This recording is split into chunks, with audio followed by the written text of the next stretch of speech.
Tender force.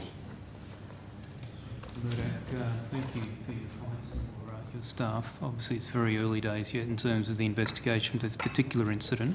So I just want to take you back, if I can, to the broader principles. You'd be aware we've discussed on a number of occasions since 2011 and 12, I think, issues around airport planning, particularly the NASAG process. And I believe you discussed that or mentioned that earlier. Yes. And the NASAG process, as we've discussed multiple times before, deals with noise. It deals with protection of airspace, particularly the PANS ops airspace, and obstacles that may protrude into that.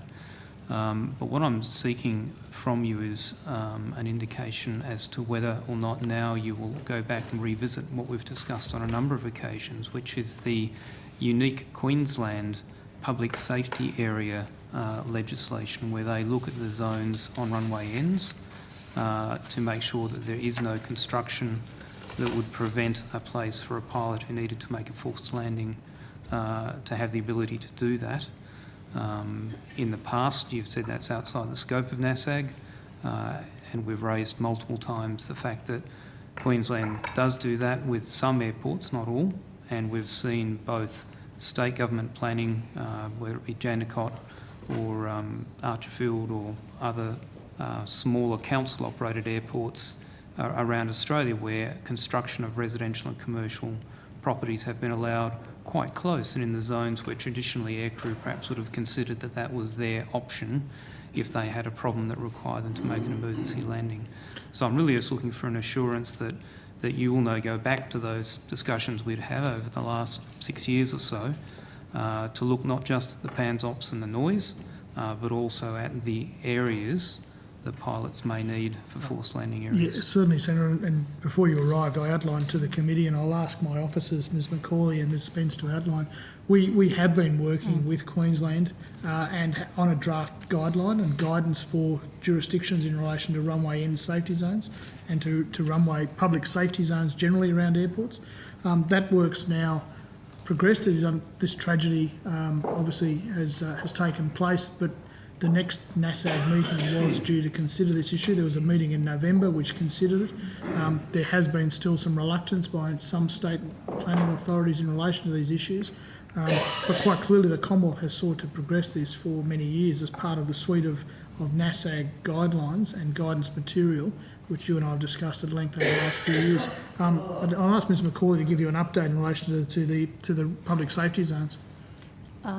Thank you, I'm Karen McCauley, the General Manager of Aviation Environment in Aviation Airports.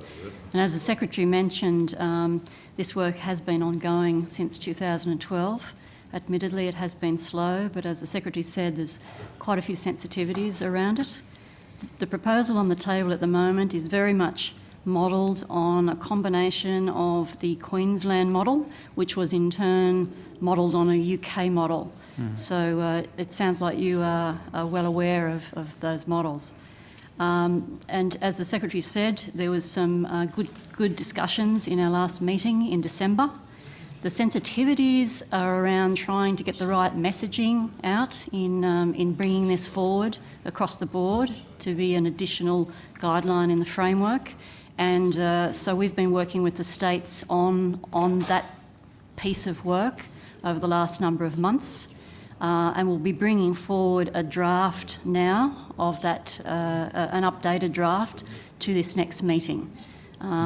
We are hoping that the states will be satisfied with how we've moved ahead with it, and will be prepared to progress it in the first stage to a targeted consultation, followed hopefully by public consultation after that.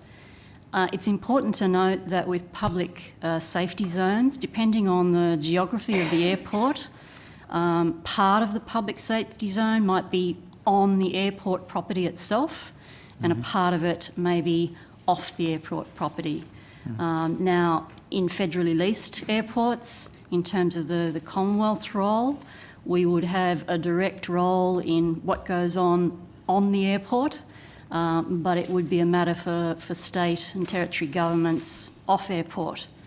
The framework itself, obviously, is geared toward having a consistent approach throughout all states and territories, And so in those cases where it's not a federally leased airport, it will be the state, territory and local government planning authorities that we are hoping will embrace these guidelines and take them into account when they're planning.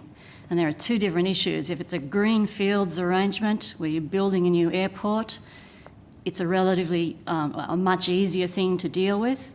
But obviously we're going to be dealing with airports that already exist, that already have developments around them, and some of those are housing developments, and that's where some of the sensitivities are around in terms of getting the messaging out that this is an important thing to have. Future developments would take these things into consideration to reduce the number of people that are living or concentrated in those zones, so that we can protect them into the future. Sure, Ms Macaulay, thank you for that. Secretary, I just make the comment that messaging is important, but at the end of the day what the Australian people expect is that governments who are responsible for aviation regulation will find a way to work with state and local governments so that the outcome is not just messaging but is consistent safety. And I raised Jandakot before as a case where we see those concerns around the encroachment for the airport. The second area, I just wanted to get an assurance that you have taken on board. I know that the department's position is that CASA provides a safety input into master plans. We discussed probably 18 months ago at Estimates Archerfield and the role that CASA played there in signing off on the shortened runways, but didn't take into account their own requirements and operators in terms of factoring for grass strips, wet strips, climb out, gradients with engine failures, etc., at the gross weight that the operators are currently able to operate at. And so they correctly said it can be safe, but that would require the operators to operate it with lower payloads, hence not as commercially viable. And so, you know, the discussion we had at the time was that safety consideration by CASA need to consider the operations as they are in terms of the capacity of the airport and the current aircraft operating there, and make sure there is no detriment to that, as opposed to saying, yes, it can be safe if you reduce the scope of your operations. That is not in the intent of either the lease or the original legislation surrounding the use of Commonwealth airports. Agree, Senator.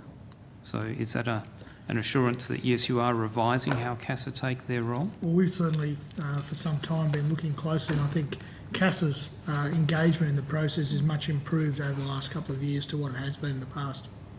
Mm-hmm. And my final question is, could you perhaps look at providing the committee with a briefing on where you're up to with the NASAG process and what you're looking to take to the next meeting, so we get some visibility into that before it just becomes a fait accompli that's delivered? Certainly, Senator. We'd be very happy to arrange that through the committee secretary. Okay, thanks, Chair.